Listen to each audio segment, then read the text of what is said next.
The Dolphins touched it. And he will score. Field on the near side, man open, touchdown. Will Waddle has got it on the run, and he's gone. Jalen Waddle, touchdown. The run from Tua Tagovailoa. Picked off, flying Xavier Howard. Tagovailoa running. He's going for it, fire to the end zone. Touchdown!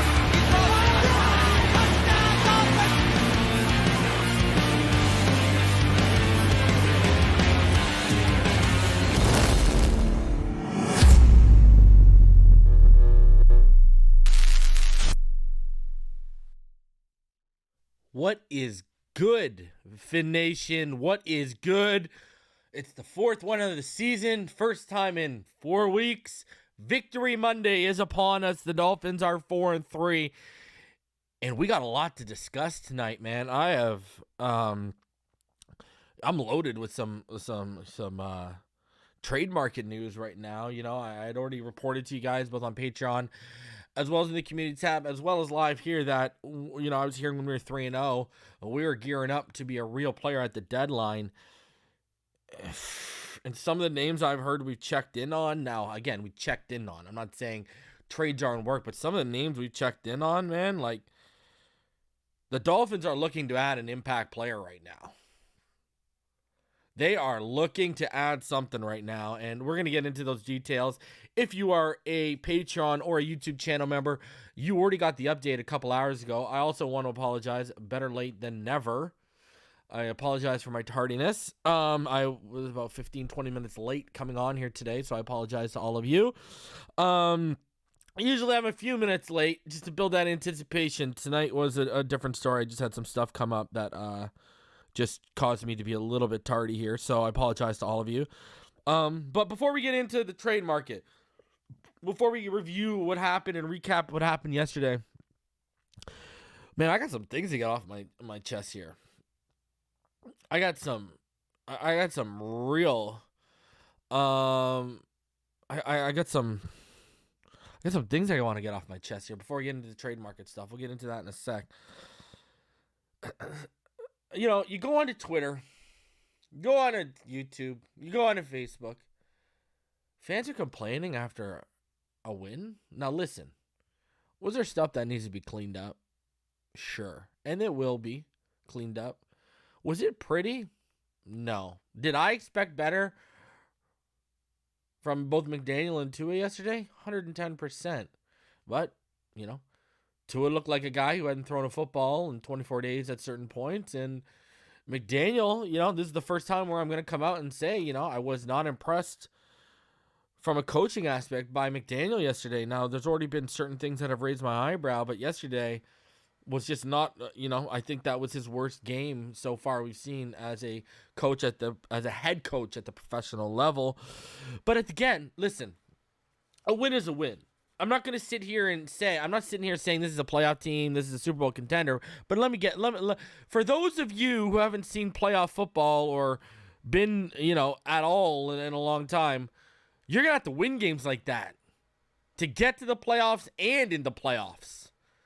16-10, defense on both sides of the field playing really well. People can say what they want about Minka. That man was possessed yesterday, you know, just like Jalen Phillips was for us. Their defense played damn well. Now, this whole turnover thing, people talk about turnover-worthy plays now. Well, I'll say this. If we're going to start counting turnover-worthy plays and making a real stat out of it, then you can't tell me wins aren't a QB stat.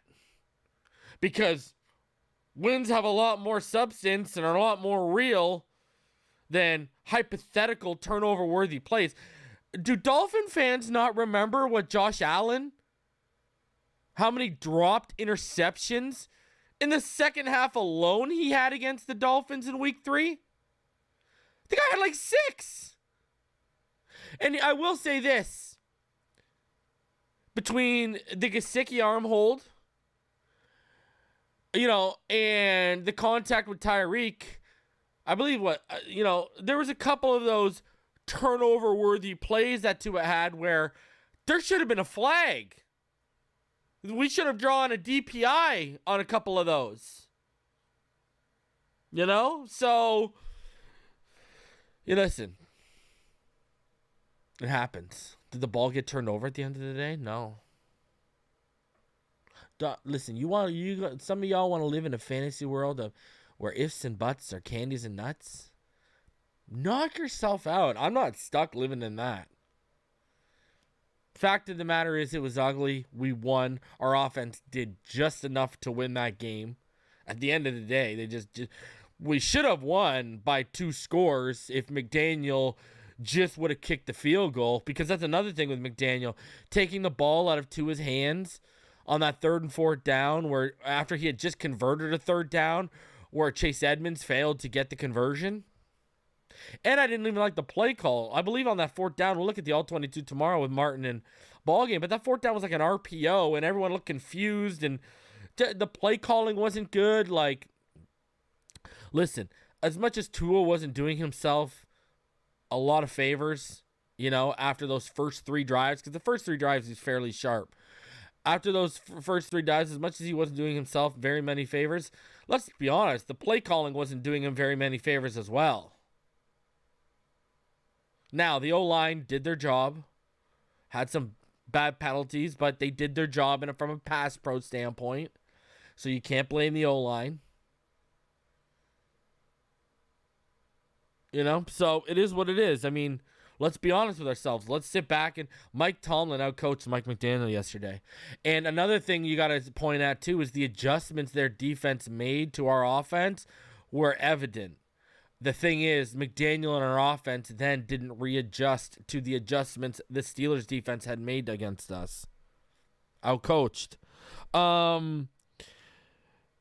Another thing, too, you have to give Jalen Phillips his props for yesterday. A lot of people have been really unnecessarily hard on this kid, where, he's had the pass rush rate. He just hasn't been finishing. He's been getting there, but the ball's been getting out just before he gets there.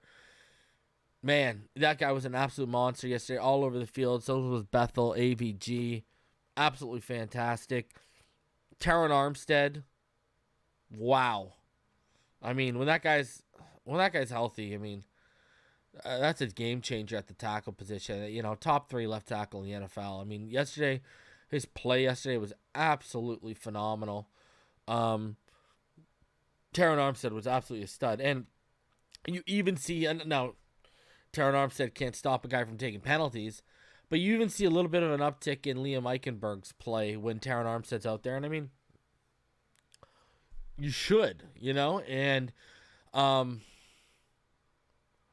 it was a good game by Teron Armstead after, him being out for quite some time and not practicing very much, only once since the Patriots game, really. So, really impressed with what we saw from Teron Armstead yesterday too. There's just, there's some good and there's some bad and some ugly, man. Yesterday was not a pretty win. Here's the thing.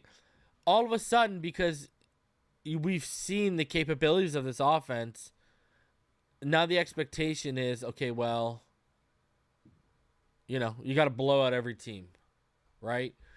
It's crazy to me that Tua hadn't played in 24 days. And listen, I expected better, but at the same time, I was understanding of what we got. Because of the time off and such, and hey, he didn't come back into a room, right back into a groove, and look at some of his haters are just using that as a chance to jump all over him, because the first 3 games before he got injured didn't give them anything to jump all over, so they're trying to get some breadcrumbs off the floor here with this one. But listen, Detroit's up next. We know how bad Detroit is defensively. See, while all these people are going to dwell on this loss, listen, we got the film review tomorrow night. That's cool. I'm already on to Detroit. We got this dub. We got the stuff we got to clean up with Tua. We still got to clean stuff up with the offensive line and the run game just to get it where we want it to be. Listen, we got to clean up the special teams. We got to get healthy on defense. This stretch of the next 4 games now, you can win and get things right in that stretch because of the quality of opponents we'll be facing. So, you listen, I still think we can come out of this 8-3 shiny and pretty. So I'm not worried at all. At all. You know, like if we look inept against Detroit, then okay, we're gonna, that's definitely gonna raise some question marks, on my side of here further. But I fully expect that oiled machine to be ticking against the Detroit Lions. I really do. So, now defensively, like I said, we just got to get healthy. And after what happened today, it's not that pretty because we're going to go over McDaniel's presser in a little bit where he gave a full-fledged update on everything regarding Brandon Jones, and there's just a lot to take in. And it's actually a shorter one than him, so it's about a 13-minute presser, so we'll take a look at that here in a bit. Now, with the trade market, exploring the trade market. Let me just pull up my Patreon post here. I've heard some very interesting things. I've heard we are main players right now sniffing around the market, and in terms of the DB market, and we've even been sniffing around the tackle market. Now, what I got told, us looking at a all-pro tackle, if you are a Patreon or a channel member, you know the name. We were looking at, a Pro Bowl all-pro tackle from the NFC. And this was before Brandon Shell started playing well. And then, on top of that, I will give you guys a name. Man, I've heard in terms of the corner market, I mean, we hit up the Rams for one of their star corners. Well, their star corner, let's say.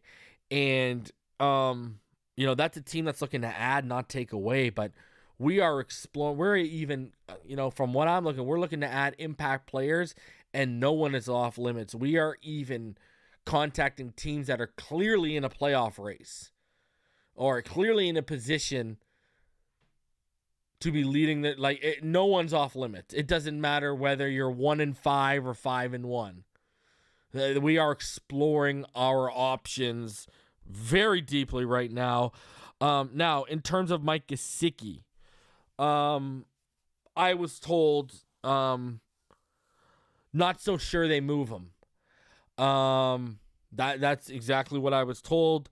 And I'm just getting the sense that the Dolphins, they're gearing up to be players with not only this easy stretch of schedule where they can make up ground, but also due to this injury bug. I mean, if you go see the report, you'll get the exact names that I'm talking about. And I'm sure some of them will surprise you. Patreon.com/Finside the NFL, or become a YouTube channel member. Just hit join down below and you go into the community tab. But, another thing floating around today was this old Jerry Jeudy rumor. And I was told that the Jerry Jeudy thing is absolute nonsense. And now, I was not told they've had discussions. I was not told, oh my God, they're in negotiations. But I was told, listen, if they're going to contact the Broncos, it's going to be for corner help. And if they're willing to pony up draft picks for a premier player right there, it would be them trying to get a guy like Patrick Surtain II, not trying to get Jerry Jeudy right now. Another name that is on the trade market that I've heard there's a little of intrigue for, it came out today, and I asked it, and because when I saw the report that it came out today, and I asked, another name is Greedy Williams too. So, yeah, this team, they are looking to add someone right now. And they're looking to add an impact player. And that's what I was called, quote unquote, an impact player. Not just some fly-by-night jabroni. If they're adding someone, it looks like they're trying to add an impact player here.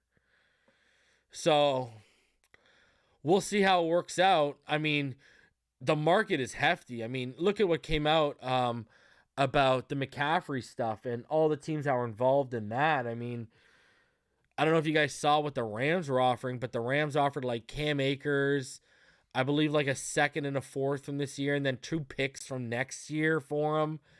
Like, it's and then you got a team offered 2. I don't know who. I'm still trying to figure out who. I haven't heard who. Someone offered 2 firsts for Brian Burns, and that got turned down. Like, the market right now, I don't know. I don't know. You're gonna have to pay a lot, a premium, and I think this team realizes that San Francisco pick. I don't think they think it's gonna be a top 15 pick. I think for the right person, it is in play. For the right person, I do believe that's in play. Now, I know a lot of you have heard me say I wanted Taylor Moton. I haven't heard anything regards to a Taylor Moton or anything like that. If anyone's asking, I haven't heard really anything a lot with us with Carolina. Now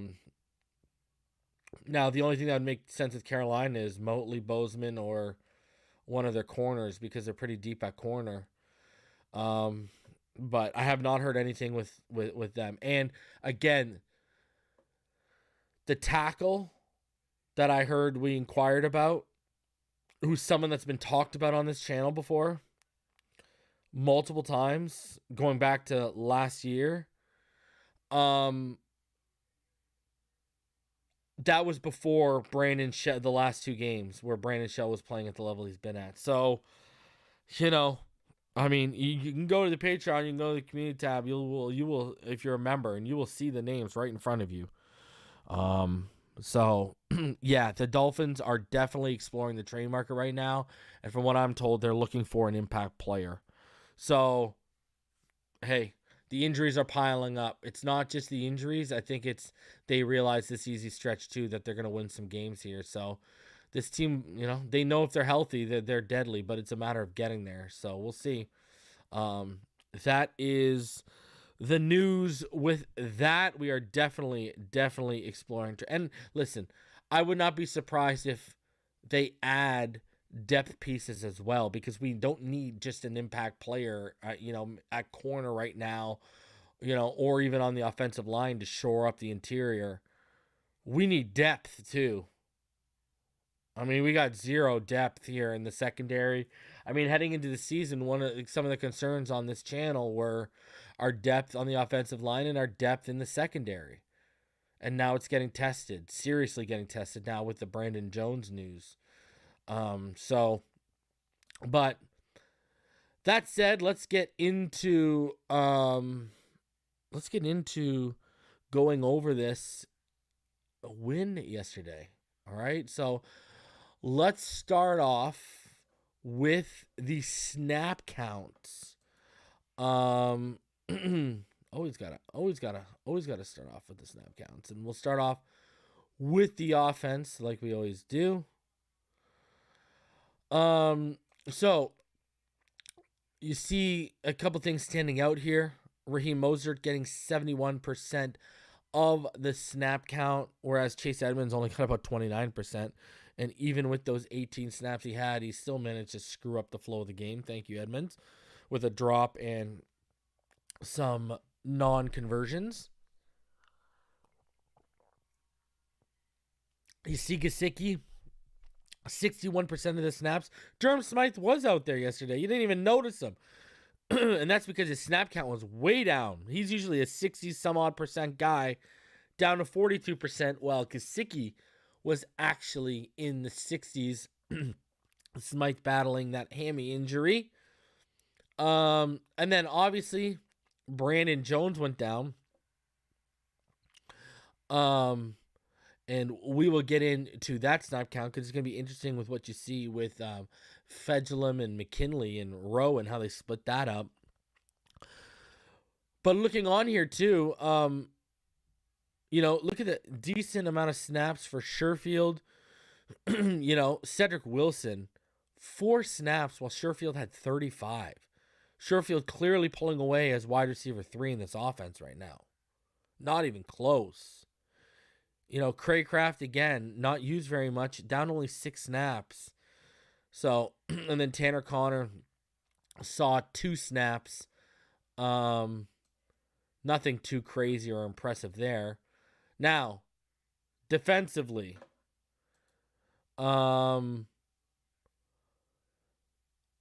what's clearly noticeable here when you look at the defense is obviously, okay, Brandon Jones went down, and that's a guy who usually, he sees almost 100% of the snaps or 100% of the snaps. Fledglum actually ended up with 24% of the snaps. Eric Rowe got 23, and McKinley was out there for 21%. So you saw them using a rotation of Fledglum, Rowe, and McKinley to make up for the void that Brandon Jones leaves, which is huge, especially, hey, I know it's not where we want it to be right now, but especially in the pass rush, right? Huge void right there. Phillips, with Ogba out, saw 80% of the snaps. Justin Bethel, man, I like I said, one of my unsung heroes from yesterday, actually saw 79% of the snaps yesterday. So, and we know they were using him in a corner capacity, making him clearly the CB3 yesterday. So, good stuff. You see a little bump in Riley, almost had 40% of the snaps, which is a bump in his usual production. Van Ginkel only sitting at about 32%, but Van Ginkel, even though he only had 24 snaps, he made something out of every one. Love what I saw from him yesterday. And then there's Channing Tindall. But Channing Tindall, all of his snaps came on special teams yesterday. He actually did not have a defensive snap. So overall, listen. You like seeing some of these young kids like McKinley get a shot. But tough news with Brandon Jones going down. Real tough news, man. Just praying for his healthy recovery. Praying for Brandon Jones, man. I agree, Scotty. Justin Bethel to me was very impressive yesterday. Very impressive. I got no problem with that guy getting more reps whatsoever. I got no problems with that kid getting some reps. Really like what I saw, man. For a guy who hasn't been asked to take on that kind of responsibility in quite some time, I was very impressed with what we saw from him. All right. That said, though, let's go ahead. We'll get into the PFF stats and grades. Then we'll go ahead and get into the next gen stuff. But let's start off with PFF. Heading over there. Let's get into the offensive grades for the Dolphins. Connor Williams put up a 93 offensive grade. He had a 93.3 run blocking grade and a 79.1 pass blocking grade. Wow.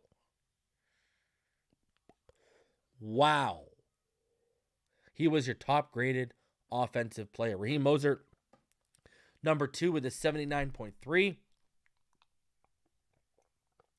Robert Hunt, number 3 with a 76.6. Jalen Waddle, number 4 with a 73.2. Tyreek Hill, number 5 with a 71.8. Teron Armstead with a 70.4 was number 6. Now, your bottom graded Dolphins. Chase Edmonds coming in with a stellar 35.1. Liam Eichenberg with a 46.3. Mike Gesicki, 47.6. I am going to guess. That's rough for Gesicki. I'm going to guess they think he should have made that catch on that one that hit him in the face mask in the end zone, even if with the contact. Because, he should have drawn a flag on that. He should have drawn a flag on that throw by Tua. Tua still manages to be a middle-of-the-pack guy in the offense, 55 grade. I believe that's Tua's worst grade of the season so far, too. Let's look at it right here. Yeah. No, second worst. So they actually graded him worse against New England. But then you see that stretch of 3 games right there. Anywho. So, yeah. Not overly impressive. Durham Smythe, Mike Gesicki, Alec Ingold again. They give him a 73.5 pass blocking, but run blocking, rough one. Brandon Shell managed it at 53.1. Continuing on, let's look at how the blocking was. Actually, you know what? Let's get into the passing. So, Tua Tagovailoa yesterday, by PFF's chart, he was 1 for 3 from beyond 20 yards for 32 yards. He was 8 for 14 from beyond 10 yards. And, you know, he had 128 of his yards came over the intermediate level. And then from beyond the line of scrimmage to the 10-yard line, he was 10 of 16, which is usually where we see him be very sharp. Usually right there, he's perfect. And then behind the line of scrimmage, he was 2 for 2 to the left side. Yeah, let's look into this. Kept clean. When Tua was kept clean yesterday, he was 19 of 30 for 63.3% completion percentage, 241 yards. Now, his adjusted completion percentage actually should have been about 70 because he had drops and such. He threw his touchdown when he was kept clean. He averaged 8 yards per attempt when he was kept clean. And his average depth of target was 10.1, which is really good. Now, when he was under pressure, 2 out of 5 for a 40% completion percentage, 20 yards. And here's the thing. He had 2 turnover-worthy plays when he was kept clean. He had 1 when he was under pressure. So they actually only hit him. It looks like they only hit him with 3 turnover-worthy plays yesterday. So they must have counted some of the should-be penalties because they only hit him with 3 turnover-worthy plays. Now, his passer rating, too, when he was kept clean was 99.4. When he wasn't, it was 52.1. On play action, he was 6 for 11 for 54.5 completion percentage, 80 yards. Average depth of target, 9.1. Yards per attempt was 7.3. Adjusted completion percentage was actually 63.6. On non-play action, 15 of 24, 181 yards and a touchdown. It is a 7.5 yards per attempt. Average depth of target of 10.2. And all 3 of his turnover-worthy plays came on non-play action. He also had 2 drops when in non-play action. All right, looking at the blocking. Pressure-wise, the Dolphins only gave up 4 pressures. So all of a sudden, Tua comes back and the pressures go down. Wow, what a coincidence, huh? What a coinky-dink. Brandon Shell allowed 2 pressures. Robert Hunt 1. Liam Eichenberg 1 as well. Brandon Shell, they charged with a hurry and a hit. And then Robert Hunt and Eichenberg each with a hurry. That means, of course, that Teron Armstead and Connor Williams had clean games on the offensive line. Much, much better than when we were in the mid-20s in pressures per game recently. So, I will take it. Good God. Defensively, your grades were as follows. Javon Holland was the top-graded defender at a 90.6. Jalen Phillips was the second highest graded defender at an 87.5. Duke Riley at an 84.3. Andrew Van Ginkel, 82.5.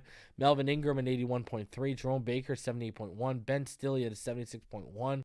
Brandon Jones at a 70.9. Your worst guys were Eric Rowe at a 44.6. Zach Saller at a 45.0. Noah Igbenogany. See, what did I tell you? Even with the interception, it was a rough go for Noah Igbenogany. And I'll show you why right here. So they gave him a 48.6. Why did they give him a 48.6? Easy. Targeted 8 times, 6 receptions for 65 yards, okay? And he allowed a touchdown. And he had a 98.4 NFL passer rating when he was targeted. All right? So everyone trying to do a little kumbaya, and he's not a bust. He did it. Let's listen, okay?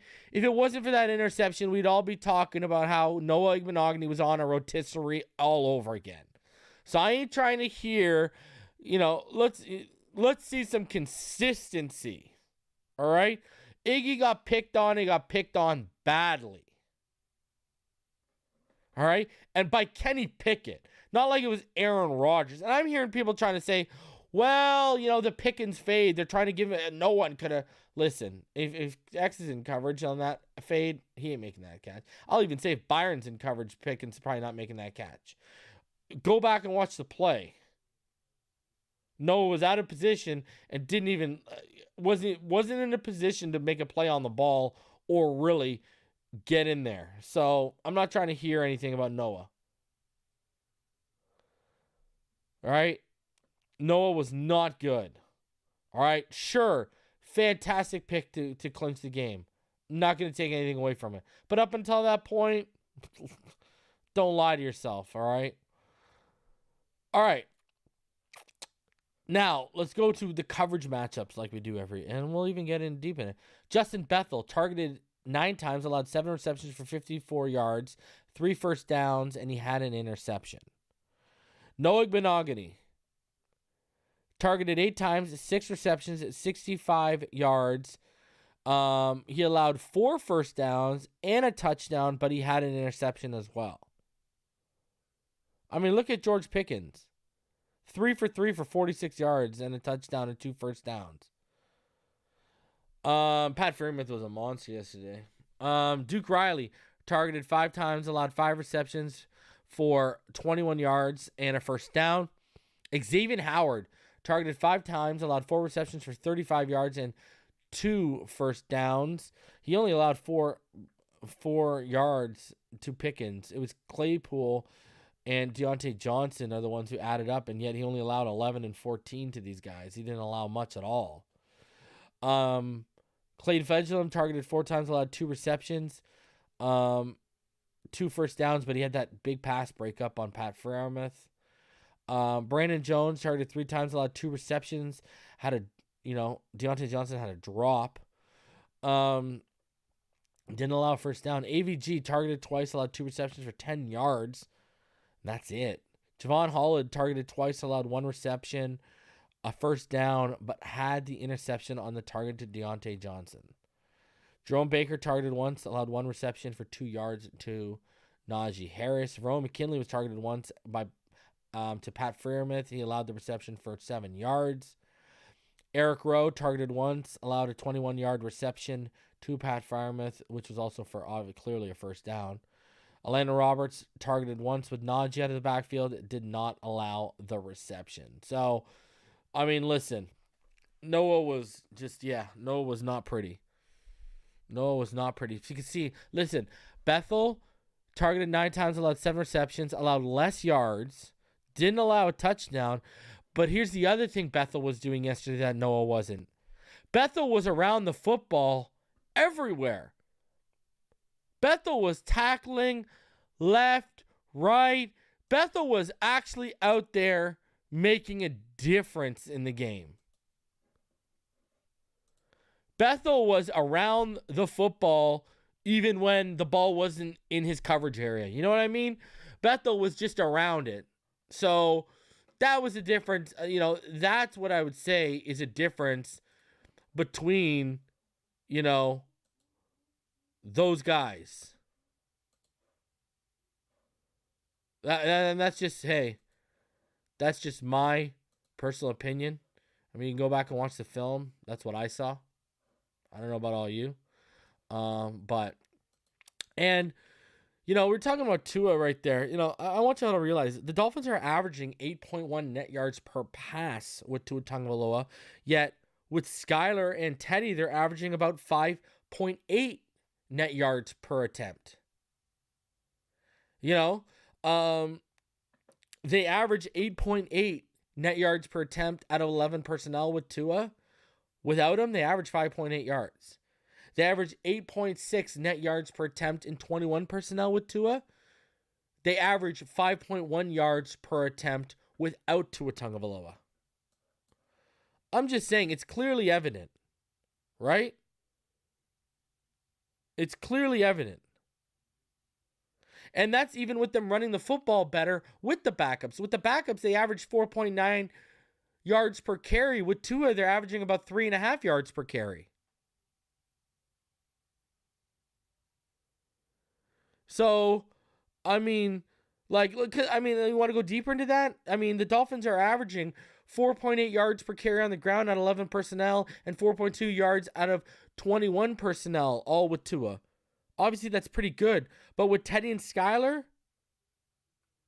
they average 5.3 yards per attempt out of 11 personnel and 5.4 yards per attempt out of 21 personnel. So, I don't know, man. It's there's clearly a difference when Tua come in. They average more yards per attempt in the passing game, but the run game just can't get as going with him in it. So we got to get that running game going with him too. I really believe that. And because hey, listen, guys, you look at Tua right now. He's third in QPR. He's second in expected points added per play. He's fourth in QB rating. Sorry, passer rating. I apologize. He's fourth in sack rate. He's fourth in touchdown percentage per attempt. He's first in yards per attempt. And he's first in net yards per dropback. Tua's making a difference. Let's get that running game going around him, and let's see what can really happen with this offense. That's how you're going to truly unlock this offense with Tua, Tyreek, and Waddle, is if you get that running game going with those guys. You got to get the running game going with all those same guys on the field. You really do. Anyways, let's get into the next-gen stats and passing charts. Let's start off with the passing charts for both Tua as well as Kenny Pickett. All right, so let's do this. Starting off with the man, our quarterback, Tua Tagovailoa. Let's start off with him. Let me get that fixed. Because you know what? Again, another thing you'll notice too when we look at this man was spreading the ball around, ladies and gentlemen. This man was spreading the ball around, and it's just nice to see. I don't know what else to say. All right, looking at Tua here. 21 of 35, 261 yards and a touchdown. You look at the ball being spread. Hey, that middle of the field, remember, last year he really struggled over that middle of the field at time, especially on those dagger throws. And look at, he comes back, and a lot of his success was being found on, the second level of the defense, going right at the teeth of Brian Flores' specialty for that defense, just attacking it. So, listen, hey, spreading the ball around. How many guys got involved yesterday? Love to see it. Still finished 21 of 35 for 261 and a touchdown. And that wasn't even a good game by any standards. That was probably, his three worst games as a professional were probably Buffalo at the end of 2020, winning it in, and then Tennessee last year and this game. Still 21-35 for 261 and a touchdown. Don't talk to me about the interceptions that didn't happen. I ain't trying to hear it. All right? Ain't. Now, moving on to Kenny Pickett for y'all. Because this is what happened with the Pickett. And honestly, hold on, let me get that fixed up. I don't know what's going on here. What happened with Kenny Pickett is, I don't know what to tell you. Just, we got him where we wanted to get him, and we started creating turnovers. What is going on here? Oh, that's why. Okay, got it. Never mind. I apologize. Let me get that fixed. What happened with him is the game plan should have been as follows, right? Simple. Go after him by forcing the ball into his hand. And quite frankly, they didn't do it well enough. So here are his passing chart numbers. When you look at his passing chart, 32 of 44, 257, a touchdown and 3 interceptions. Not real pretty. Now, he did have that nice touchdown on the fade to George Pickens to the right side there. But he was spreading the ball around too. You got to give Pickett props. Hey, a lot of it was underneath 10 yards. But listen, he was spreading that ball around. He was spreading that ball around, and you got to respect it, and you got to appreciate it. Listen, we let him get comfortable, and by letting them stick around at 13-0 and not putting enough pressure on them to put the ball in his hands, like we saw. Listen, what we saw in the fourth quarter, you could have forced them into much earlier if you would have made that 21-0 with those 2 possessions instead of field goals. If you would have got touchdowns, you would have forced him into those mistakes much earlier on, because at 13-0, you let Kenny Pickett continue to rely. You let him continue to rely on Najee Harris. Whereas if you would have made that 21-0 out of the gate, Najee Harris couldn't have been involved. The game flow wouldn't have allowed it. It would have dictated them pushing it.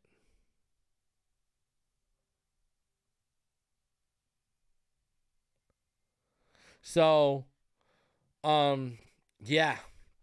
Listen, the guy moved the ball around. That's cool. But you could have got Kenny Pickett into that position much, much earlier. So, got to do a better job, in my opinion, there. Now, when we get into the next gen stats, this thing right now, I swear to God.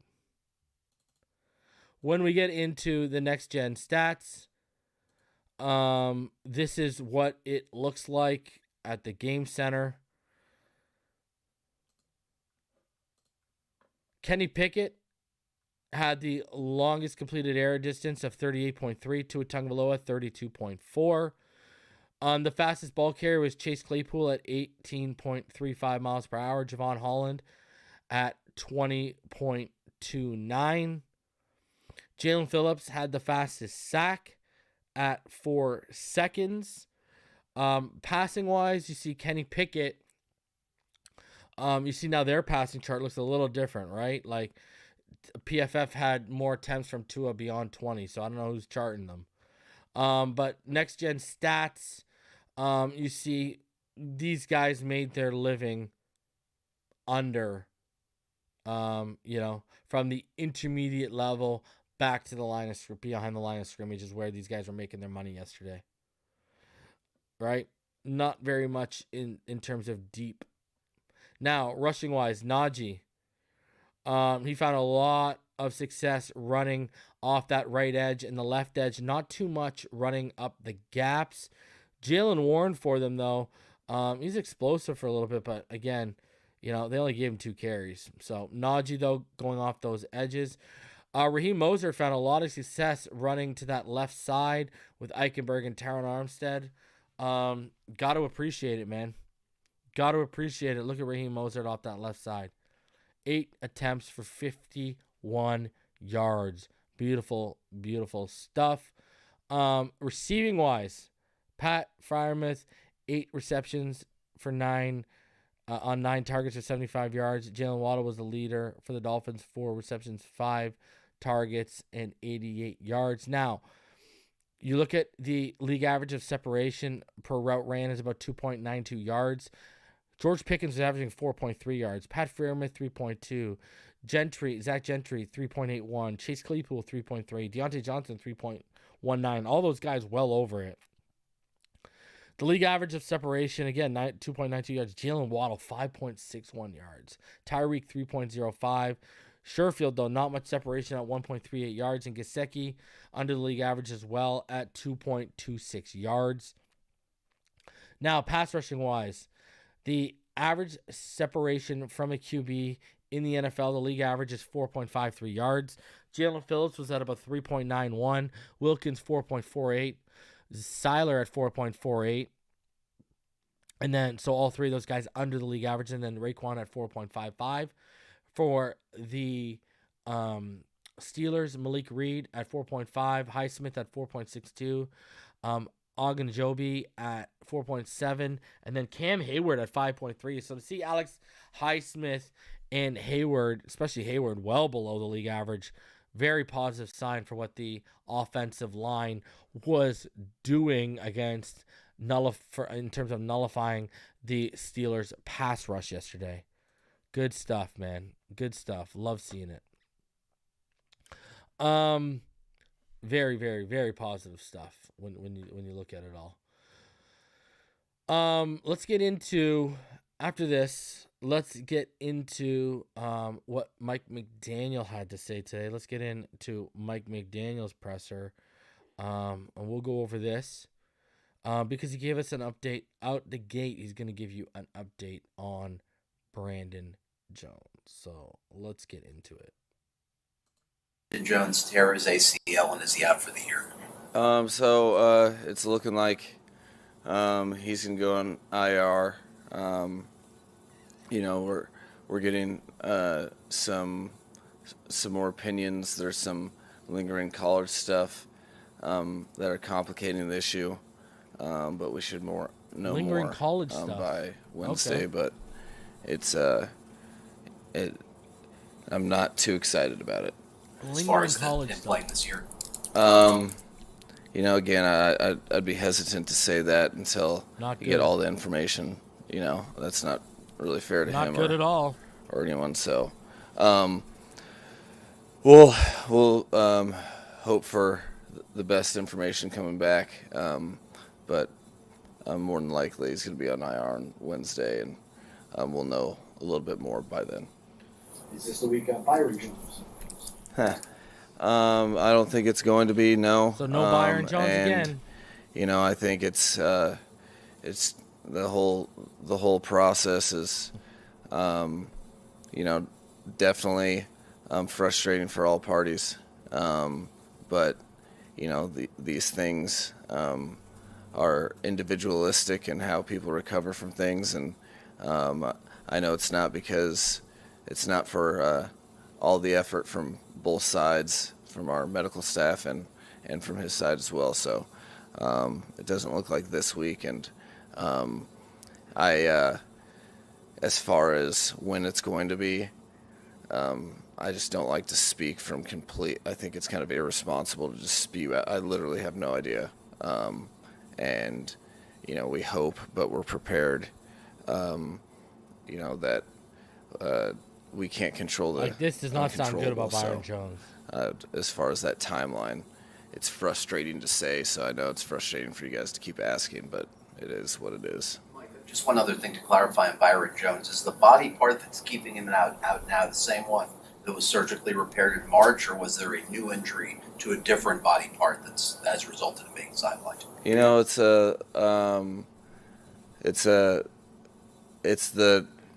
one body part. You know, fortunate to be a part of, being national television, being the celebration of the 72 team. On top of that, on a 3-game losing streak, you know, having a multitude of injuries, and finding a way as a team to find a way to get a victory. That was the thing I was really proud of, because that's the nature of the beast in this league, is having things happen to you, or going through things together as a group, and then it bringing the best out of you. So I was pumped for that, and I think the stage just provided more excitement, but also more noise that you have to sift through, which is what you have to do to be a good football team in this league. I don't know why it skipped like it, flashbacks. I mean, this is your first night game but he here. said since there's no setbacks in Byron Jones, and Austin Jackson will not be in practice. Hey, you know, preseason reps are real reps for me, so this was not the first. But no, at this point, you know, I've been fortunate to be in a bunch of night games and primetime games, and you know, I think I look at each game as an independent experience, and it was very unique and cool in its own right. You know, it was to have, you know, to come out to the stadium like it was a hyped up Heat game or something with all the lights off. You know, that was a cool experience for the guys. The guys were pretty hyped about that, and you could just feel the energy in the crowd. The crowd was awesome, and it was a cool environment for them to go find a way to win. I think Tua had alluded to it last night, that things were just a little bit off sometimes in the passing game. And watching the game back, it looked like there was some chances where, like, Tua would throw to a spot and the receiver would kind of throttle down out of the break. Did you see that? And if so, what would you attribute to that? Maybe a little bit of rust or just being off that little smidge? I think I definitely saw that.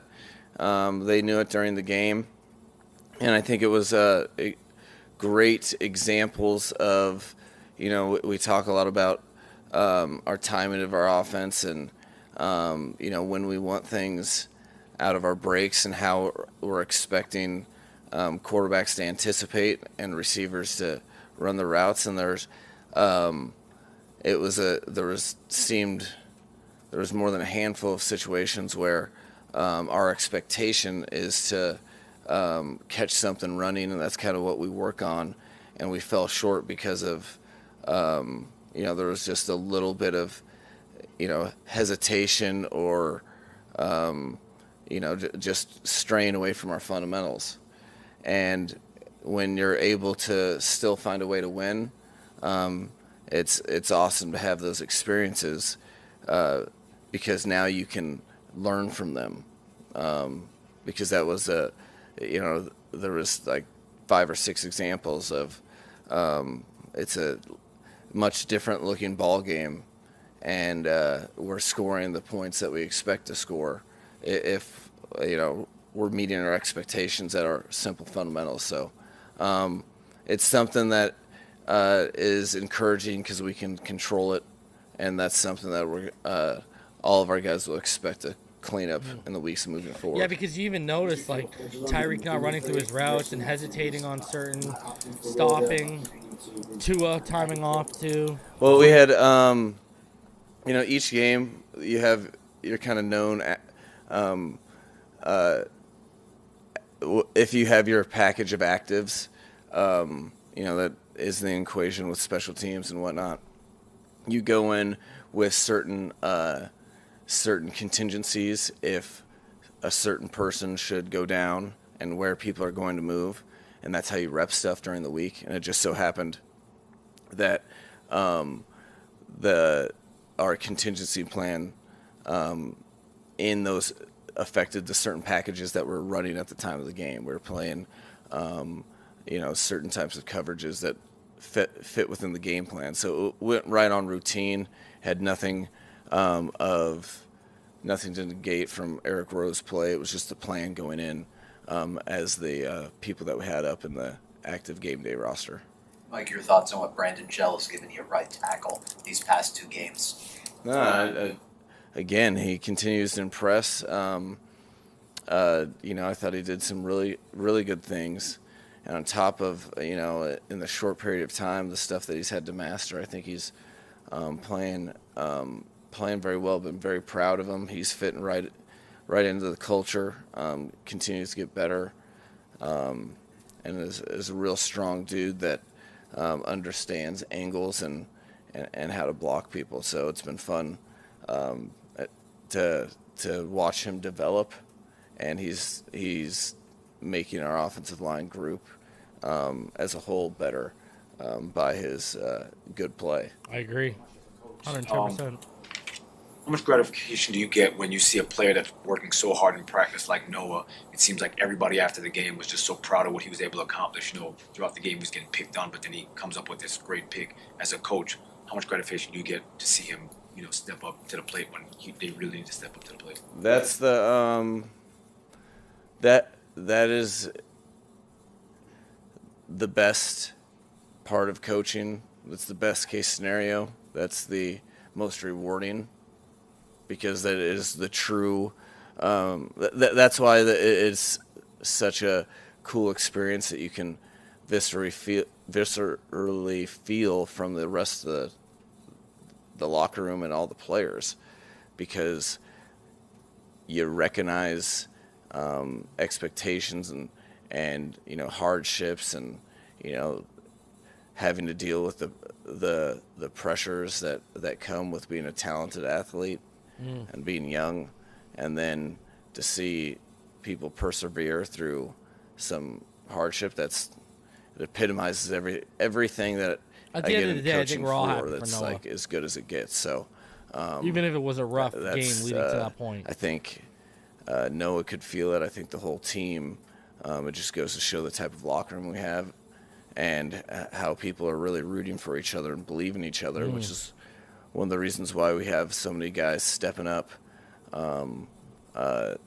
because of injury, because there's a lot of belief in each other, and people are bringing the best out of each other, which is nothing better than seeing that, really. Agreed. You had the NBC showed a segment with their youth football team, your Spartans helmet, and on the inside you inscribed, "I will make it." Did you have a Dolphins sticker inside that helmet too as well? Oh yeah, I had every team. This was I think it was 28 teams at the time. I can't remember. But yeah, every team in the National Football League. With the manifestation of that, when did it click for you that, hey, this is the right direction for me to go? When you guys hired me? No, I think I always knew. I knew when I was working a ton of hours as an intern, and I wasn't making any money, and I was excited to go to work, I knew it was the right path for me, because I knew for me to have a shot to reach any sort of life goals and expectations for myself, I'd have to be passionate about what I was doing. And unfortunately, I wasn't too passionate about anything other than like binge watching TV shows, reading some books, and football. Those other two things aren't that marketable. So I was very I could feel it then when it was really hard but easy. We see from Jalen Phillips and Andrew Van Ginkel last night. But I saw Yep. guys rising to the Yes, occasion when sir. the team needed him most. Yes, sir. I saw Van Ginkel really stop pressing to make plays. Yep. And played full tilt Let the plays come to you. within the AVG. scheme, and as a result made a ton of plays, strained a ton. And I saw some of the best effort that I've witnessed on from a player playing 60 snaps in the final 10 snaps of his game with Jalen Phillips. Yes, sir. He was Jalen Phillips has become one of the best pass rushers in the NFL, man. as a strainer and a hard worker, but he was playing at a speed at the end of the game that his teammates noticed and felt, and give him a chance to do some cool things for us later in games with effort and strain like that. Speaks to all of his preparation and how good of shape he is. It was pretty impressive. I agree. It was very impressive from Jalen Phillips yesterday. I thought he was phenomenal. AVG, Justin Bethel. Now, I don't know why that skipped over the part, but because I watched it to make sure, and I don't know why, but it skipped over the part where because it went from talking about Byron Jones, they said there's been no setbacks. It's just been a long road to recovery. And then he was asked about Austin Jackson and if there will be a chance he'll be back. And he said, I'm not sure if we're going to see him in practice this week. I'm not ruling out that possibility. Here's the thing. It's been going good with him. We're also in real time kind of figuring out the player is just so eager. He's put in such a good offseason. He was just getting into the rhythm of the game before he had his injury. So we're learning that we have to be a little bit protective against the player because we don't want him to come back and it be a week long and then further setback. We have to be kind of protective of him because he is chomping at the bit, but things are going well with him mentally while he progresses back. Now, why does this all matter? It matters because of the 21-day activation period with him. Now, what I mean by that is Austin Jackson, he's on day 12 of a 21-day clock, after which he must be put on the 53 or kept on IR, and he's not likely going to practice this week. But McDaniel has said he expects him to play this season. So he's got 9 days before he needs to be put back on the active 53, or he's got to be put on IR and he's out for the season. So towing the fine line are we right now, to say the least. Now, and listen, I think we can use Austin Jackson right now. I know there's people out here trying to, they're trying to defend and they're trying to show, all this, this moxie and the white knight for Liam. I don't get it because he has not been good. We've shown y'all here. This guy can't pick up stunt to save his life. Finally, when we look at this latest article from Barry Jackson, Dolphins must fix this key area where they're below average and barely better than in 2021. If NFL offenses were measured by only yards and number of chunk plays, Dolphins would be considered among the league's best statistically this season. But in the most important offensive indicator, points per game, the offensively augmented Dolphins are below the league average and barely any better than last year's team. After punting 5 times and going scoreless in the second half of Sunday's 16-10 win against Pittsburgh, the Dolphins are now 19th in the NFL in points per game at 21, barely ahead of last year's 20.1 average, which ranked 22nd. We should be scoring more points than we are, said McDaniel. I think everybody on the team would agree with that. There's been times we haven't gotten it in the red zone enough because we are scoring when we're there. The Dolphins have scored touchdowns on 65% of their red zone trips, 5th best in the league, but they're not getting there enough. The Dolphins erupted for 28 points in the fourth quarter of their 42-38 win at Baltimore in Week 2, evidence that this can be an explosive bunch, led by 2 of the NFL's top 4 players in receiving yards, Tyreek Hill and Jalen Waddle. But the Dolphins scored 20 against New England, 21 against Buffalo, and 16 against Pittsburgh in games started and finished by Tua. Buffalo, look at how much they had the ball. They had 93 snaps and scored just 15 against Cincy, 17 against the Jets, and 16. Hey, at least we're averaging over 20 with Tua. It's really the 15 with Cincinnati, 17 of the Jets, and the 16 of the Vikings that have brought this all the way down. Now added on with the 16 yesterday. And games finished by the backup quarterbacks, which were all losses. Again, 15 points, 17 points, 16 points. They're sixth in the league in yards per play at 6.1 compared with 4.8 last season. They're 10th in yards per game at 367, well above their 307 average last season. They're tied for second in the league with 7 plays of 40 yards or more. They're also tied for second in the league with 26 plays of 20 yards or more, but they're below average in the most important barometer of offensive play points. There were key mistakes, whether it was a bad call or it was a guy not making a play here or there, McDaniel said, of Sunday's second half, in which the Dolphins managed just 126 yards and failed to do anything with their 7 possessions. We lacked the rhythm, and especially after the first drive that we went for it unsuccessfully on 4th and 3. After that, Chase Edmonds' 4th down run came up short in the third quarter. It felt like right after that we kind of hit a lull, McDaniel said. It was like we got punched in the stomach or something. The Steelers adjusted, and we didn't make the further adjustment. What did I say earlier, right? We didn't adjust to their adjustments. The night began so promisingly for Tagovailoa with a near-flawless touchdown drive. It went downhill from there. He cited miscued with ball placement, communication with a route that his receiver thought was this look, and I thought it was that look. We just couldn't find our rhythm again. It starts with me. The first quarter, Tagovailoa was 7 of 9 for 93 yards and a touchdown and led 2 scoring drives, and the Dolphins had 10 first downs.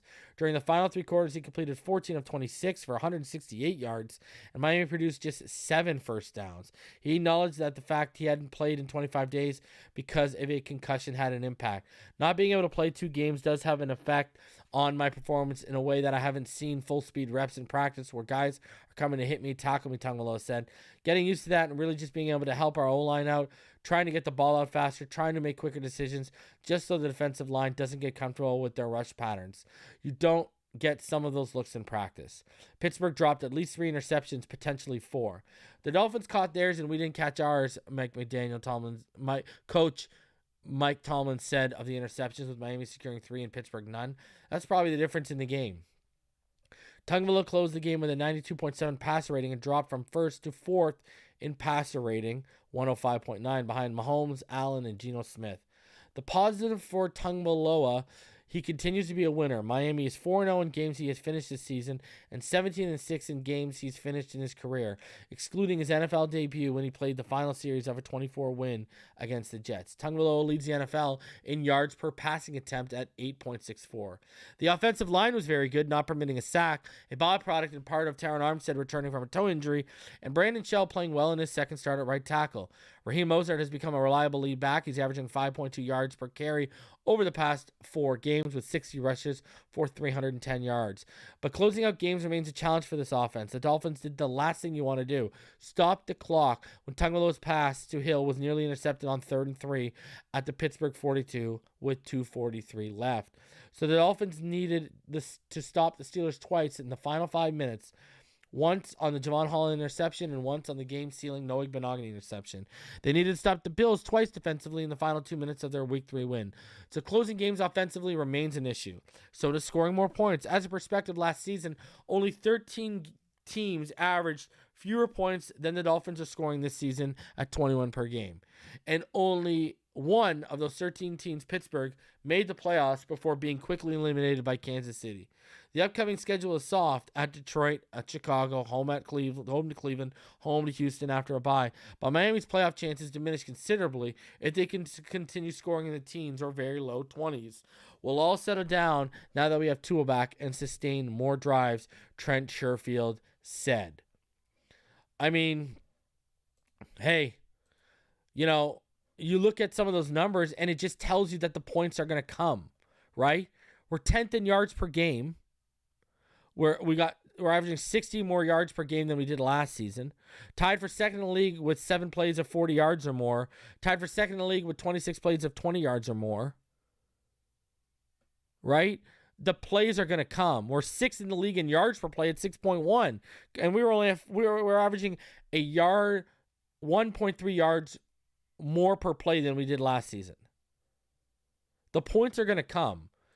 And I agree that fourth quarter in Baltimore showed what this offense is capable of.